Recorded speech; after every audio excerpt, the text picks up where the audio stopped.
ختم نبوت کے پرچم کو دنیا میں لہرائیں گے، اس رستے پہ جان لٹا کر ہم ایمان بچائیں گے۔ شان رسالت زندہ باد، ختم نبوت زندہ باد، شان رسالت زندہ باد، ختم نبوت زندہ باد۔ ختم نبوت اپنا عقیدہ، ختم نبوت ہے ایمان، نام محمد جان سے پیارا، اس پہ تن من دھن قربان، نام محمد جان سے پیارا، اس پہ تن من دھن قربان، صلی اللہ علیہ وسلم۔ انوار ختم نبوت ٹرسٹ پاکستان کی عقیدہ ختم نبوت کے تحفظ اور معاشرتی مسائل کے حل کے لیے کاوشیں قابل ستائش ہیں۔ ہمارے معاشرے میں ختم نبوت کے تحفظ کے لیے جہاد کرنے والے ایسے لوگوں کا موجود ہونا ہمارے لیے باعث فخر ہے۔ چیئرمین انوار ختم نبوت ٹرسٹ پاکستان مولانا قاری محمد رفیق صاحب کی روحانی شخصیت ہم سب کے لیے مشعل راہ ہے۔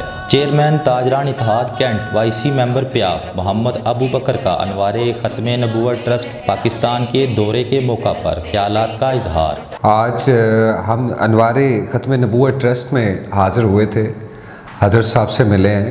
میں آج ان سے مل کے یقین کریں کہ بہت متاثر ہوا اور خوش ہوا ہوں کہ ہمارے معاشرے میں پاکستان میں ایسے جذبہ، جن کے اندر جذبہ ایمانی موجود ہے، جو ختم نبوت کے لیے ایک جہاد سے کام نہیں ہے، جہاد کر رہے ہیں۔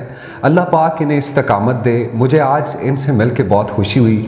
پورا ادارہ جس طرح سے بچوں کی خدمت اور ان کو ایجوکیٹ کرنا قرآن مجید کے لحاظ سے اور اسلام کے بارے میں بتانا، راشن کی تقسیم، اور جو چناب نگر اور دیگر جو ہمارے ضلع ہیں، شہر ہیں، ان میں جو پانی کا سسٹم ہے، جو دوسرے لوگوں کی فلاح کے لیے جو کام کر رہے ہیں، ہیڈس آف ہے۔ اور بینگ اے چیئرمین میں محمد ابو بکر آپ کو یہ چیز میں بار بار کرواتا ہوں کہ تاجر برادری اور تاجران اتحاد گروپ کینٹ اس پلیٹ فارم سے جتنی بھی خدمات ہماری چاہیے ہوں، ہم انشاءاللہ ایک قدم آگے رہیں گے۔ چیئرمین تاجران اتحاد کینٹ محمد ابو بکر کی قیادت میں وفد نے انوار ختم نبوت ٹرسٹ پاکستان کے مرکزی سینٹر کا دورہ کیا۔ وفد میں سینئر نائب صدر تاجران اتحاد کینٹ شاہد خان اور فارماسوٹیکل انڈسٹری سے سہیل اقبال شامل تھے۔ وفد کا استقبال چیئرمین انوار ختم نبوت ٹرسٹ پاکستان مولانا قاری محمد رفیق صاحب نے کیا، جبکہ اس موقع پر انوار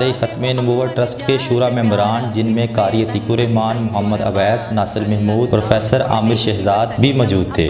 اس موقع پر قاری عتیق الرحمان نے شرکا کو انوار ختم نبوت ٹرسٹ پاکستان کے قیام اور ٹرسٹ کے زیر انتظام چلنے والے پروجیکٹس پر بریفنگ دی۔ اس موقع پر چیئرمین انوار ختم نبوت ٹرسٹ پاکستان مولانا قاری محمد رفیق صاحب کا کہنا تھا کہ عقیدہ ختم نبوت ہمارے ایمان کا حصہ ہے۔ اس کے تحفظ کے لیے ہم اپنی جان و مال اور اہل و عیال بھی قربان کرنے کو تیار ہیں۔ ہر مسلمان کو چاہیے کہ عقیدہ ختم نبوت کے تحفظ کے لیے ہر ممکن حد تک کام کرے۔ اس موقع پر چیئرمین تاجران اتحاد کینٹ محمد ابو بکر کا کہنا تھا کہ ہم انوار ختم نبوت ٹرسٹ پاکستان کی کاوشوں کو سہراتے ہیں اور عقیدہ ختم نبوت کے تحفظ کے لیے ہر سطح پر اپنا کردار ادا کرنے کے لیے تیار ہیں۔ شان رسالت زندہ باد۔